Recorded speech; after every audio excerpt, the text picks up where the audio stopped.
Some things in life are needed, and one of those things in life is acceptance. You have to accept what the reality is. You cannot live in this thought process of what you think should be or what you think could be. The thought process that someone's going to change because you wish they would change or that you wish they would become more than they are, that's not reality in sports, unfortunately. And the Miami Heat are running down this rabbit hole of trying to force the square peg into the round hole. And it just doesn't work. So, what am I talking about today? I'm talking about the deal with Bam Adebayo. Bam Adebayo is paid like a superstar. Bam Adebayo has been paid like a superstar. The Miami Heat have proclaimed Bam Adebayo as a superstar. In fact, the fact that he made the Olympic team also shows that they believe or people believe that he is a superstar. Except there's one key component. He is not. He is a glorified role player. That is what he is. That is what he will be. And that is all there is to it. And until the Miami Heat recognize and accept this fact, the Miami Heat will continue to have issues. Let's talk about it. Welcome back, everyone, to another edition of Heat Unfiltered, powered by Come On Now, the podcast. I am your host, Rudy Rodriguez Showmod. Hit that like button and subscribe to the channel. Ring the bell. I know it's been a few weeks since I've done some Heat content, and I really wasn't. The goal of this year was to really get involved with the Miami Heat coverage. It's hard to keep up with the games, to be honest, because they're on so many different channels, and half the time you can't even figure out what channel the damn game is on. The app doesn't work most of the time for FanDuel, so you're searching for the game, and then at the same time, life happens. And the reality is, if I'd been really actively covering this team for the last, as far as videos for the last few weeks, they would have been nothing but a massive rant over and over and over again because this team.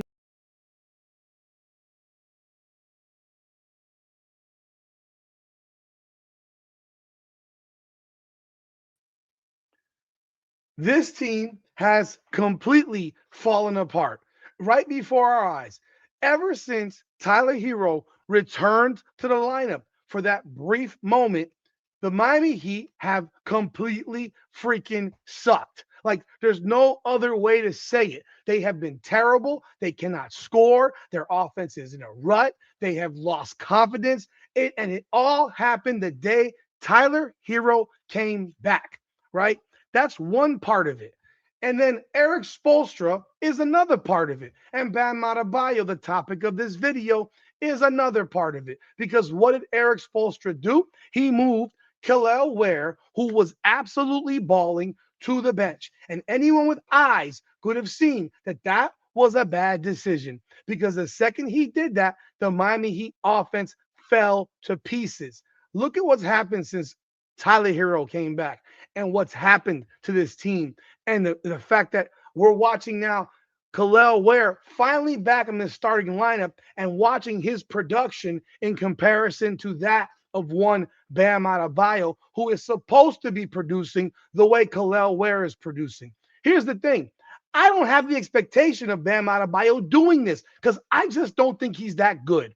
I think he's a solid role player, glorified role player, and that's his role. He's a third option, a fourth option when it comes to scoring the basketball, because quite frankly, he's petrified to shoot the ball most of the times. And I hate criticizing the man like this, but the day he said he was going to start shooting threes, I knew, oh boy, here comes the complete trash ass efficiency. Watch how his numbers fall off a cliff with his shooting percentage and how his numbers drop because a guy who can barely make a 15-foot jump shot consistently is now all of a sudden going to start taking 24, 25 footers. I mean, this guy really thought that he was supposed to dribble the ball go to the basket in one of these games that we lost late when we had a final possession. I forgot what game it was. Let me see. Which game was it? Was it it might have been the Detroit game. That might have been the game, the Detroit game at 138, 135, if I'm not mistaken. I could be wrong, but it could have been that game because that's the only close game that I'm sorry, it was the Orlando game where he doesn't give the ball to Norman Powell. He ends up just taking a horrendous 3-point shot in a 1-point game. I mean, I believe that was the game. If that wasn't the game, please do correct me, but I'm pretty sure that was the game that Miami lost 106-105. The Miami Heat, since from the day that Tyler Hero got back, the Miami Heat are 4-8. And in fact, if you look at how they scored the basketball, they have scored sub 110 6 times. I mean, 1, 2, 3, 4, 5, 7 times, sub 110. This is a team that was leading the league in scoring. Yes, complete culture shift of what this team used to be. Defense, I mean, good on ball stops, but couldn't grab rebounds. So what is it? What is Eric supposed to do? He benches Khalil Ware. I mean, Khalil Ware is the guy that you bench. Let's look at what Khalil Ware yesterday went for 28 points and 20 rebounds. Has Bam Adebayo ever had a 20-20 game in his career? Well, it says 19 now, but yesterday it said 20. So I don't know if he had 20 rebounds or 19 boards. Has Bam Adebayo ever had a game like that? The answer is no. 11 to 15, 28. I mean, what do you want from this man? Well, Bam Adebayo's got 14 points on 11 shots and 9 boards. Come on, man. Like, you're supposed to be that dude, and you're not that dude. I mean, you look at Khalil Ware over the last 3 games. Khalil Ware had 22 and 12, 24 and 14, 28 and 19. And prior to that, when they put his ass on the bench with no logical reason behind it, and if you actually couple it with the minutes played, you see his minutes were way lower, and he was not in the game. He was ineffective because they made him ineffective. Spoelstra made him ineffective. In fact, the only really strong game that he had ever since going to the bench was a 22 and 10 performance versus Dallas in a 10-point loss in 25 minutes of action. You look at how his numbers were while he was starting. I mean, he was putting up doubles on a nightly basis, 14 and 20, 15 and 13, 15 and 10, 16 and 14. Yeah, he had a 7 and 16 game, 16 boards though, 20 and 14, 20 and 16, 20 and 18. Go look at Bam's numbers. See how many 20 and 16 games he's got. Go look. You're not going to find him. The guy's averaging sub 10 rebounds. The guy's averaging 18 points a game. It's utterly ridiculous. Then they move him to the bench, and then you get the 11 and 9, 12 and 7, 0 and 9. He had a 22 and 10, a 4 and 8, a 5 and 6, a 4 and 6, a 6 and 13. And that's before putting him back in the starting lineup. But we're sitting here and we're going to force feed the Bam Adebayo bull crap. Like, this is a problem.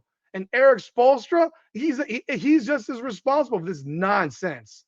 Because you can look at Bam Adebayo. This is Bam Adebayo's last 7 games. 14 and 9, 16 and 10, 8 and 17, 20 and 10, 19 and 8, 9 and 7, 24 and 15. That's his best game. That was the loss to Orlando where he didn't give up the ball to Norman Powell. 21 and 7, 27 and 14 the game before that.